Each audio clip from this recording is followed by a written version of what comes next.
j'ai vu des gens dans les dernières années vraiment dans le désespoir total, d'être déracinés.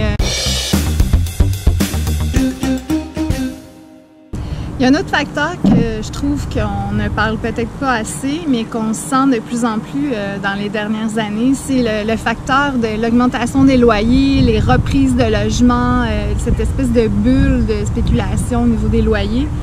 C'est un facteur qui est très important, qui met beaucoup de charges sur une famille ou une mère monoparentale ou une mère seule aussi, parce que le besoin de se loger est un des besoins de la pyramide de Maslow. On sait que c'est un besoin de base.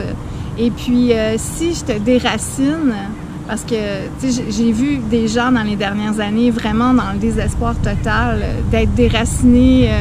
Ils ont dû changer de quartier parce qu'ils ont vécu une reprise de logement. Ils n'ont pas les moyens de rester dans le quartier parce que les logements ils ont trop augmenté pour leurs moyens à eux.